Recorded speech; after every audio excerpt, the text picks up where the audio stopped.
Welcome back, everyone. So in this episode, what we're going to do is explore the next part of our broader exploration of how does acupuncture work, and specifically, how does it work with an experience of pain, both in the physical body, in our emotional body, in our minds, and in our lives, as well as how does acupuncture work to help us transform our experience of illness. Okay, number 2. There's an understanding in Chinese medicine and many natural healing modalities that stagnation equals pain.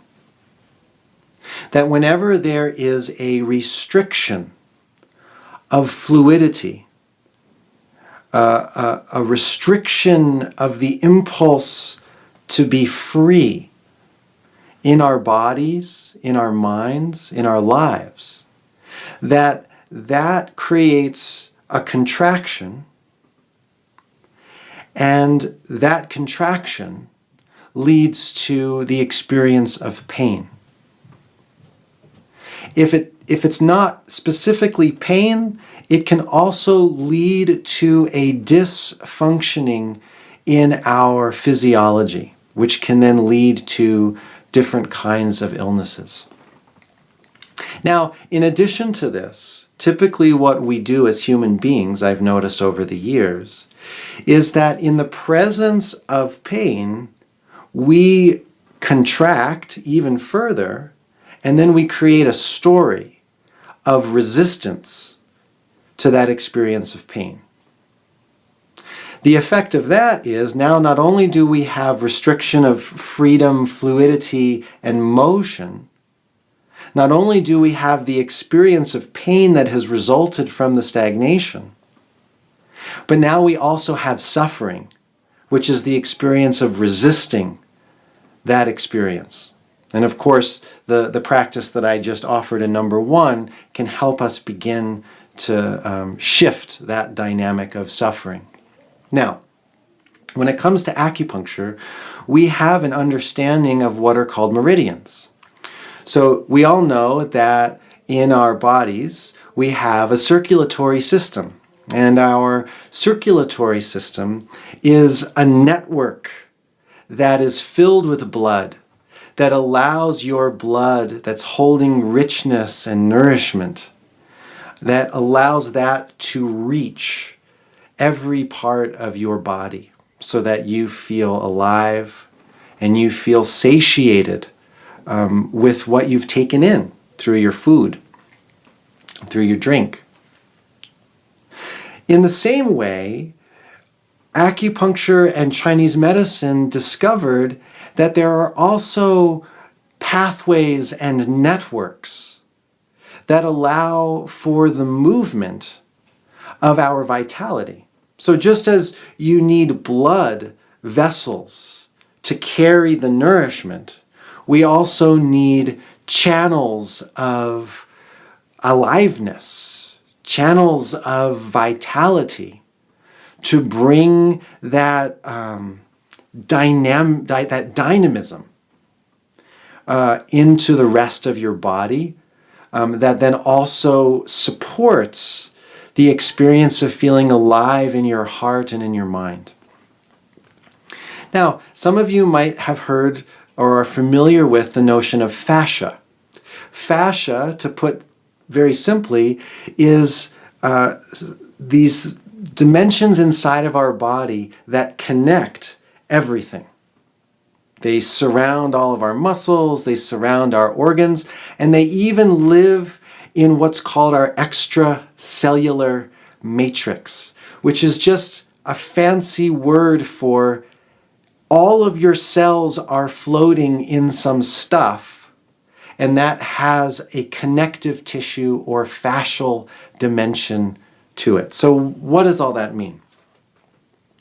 It means that there is a network in our body that is everywhere and affects everything and is connected to every single part of our body. And it's called the fascial network. Some of it is microscopic.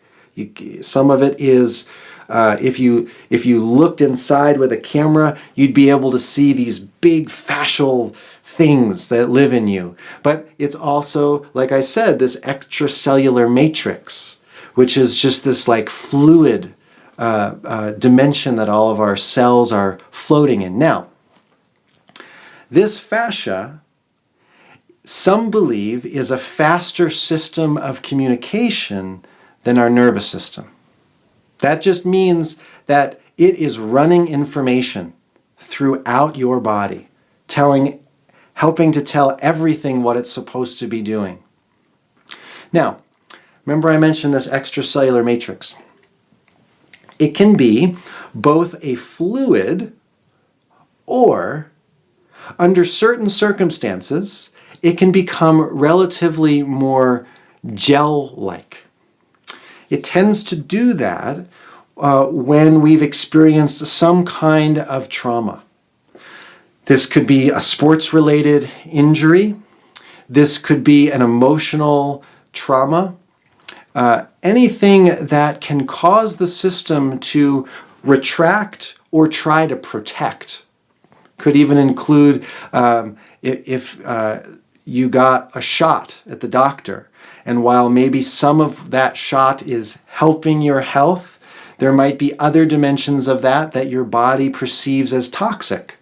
And if that's the case, same with food. There might be certain aspects of food that your body perceives as nutrition, and then other aspects of the food that your body perceives as toxic. This could be one way that the system is going to get more solid to protect the rest of your body from those toxins or from that experience of trauma.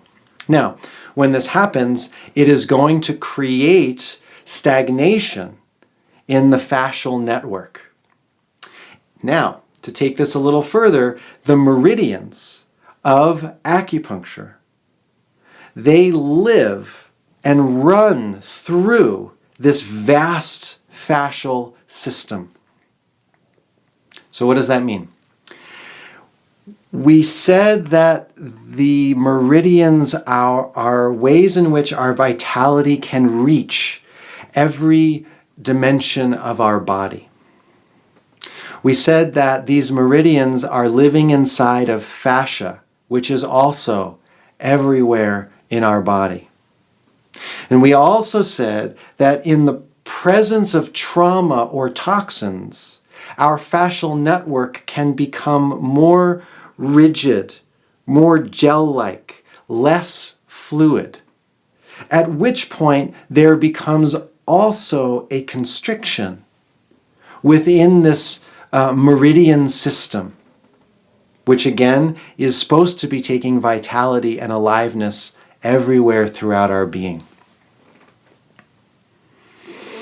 So as a result, through the processes of stagnation, vitality becomes inhibited from reaching every dimension of our body.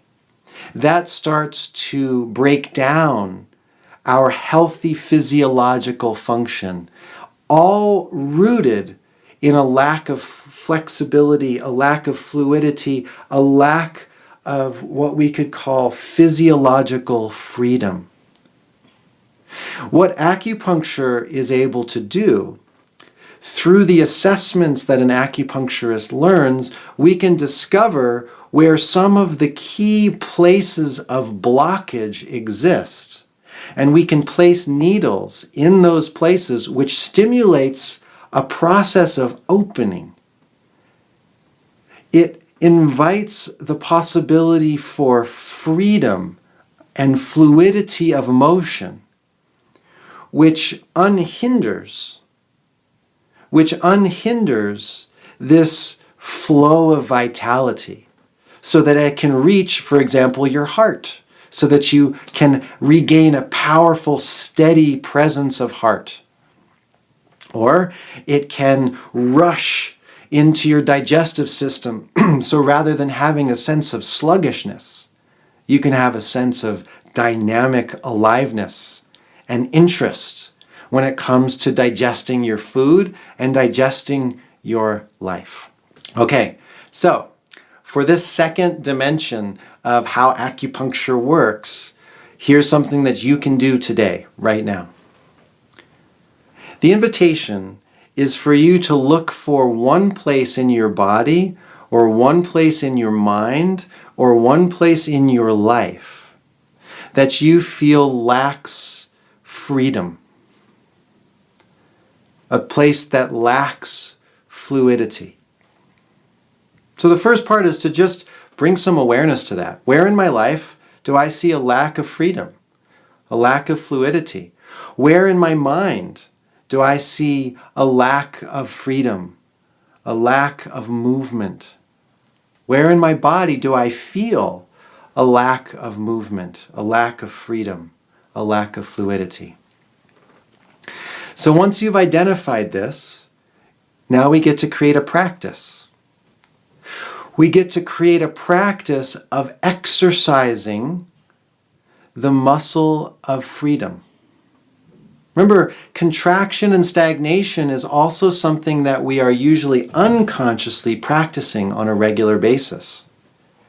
So what we'll do here is we'll look at, okay, I've identified this one place in my body or my life that feels rigid.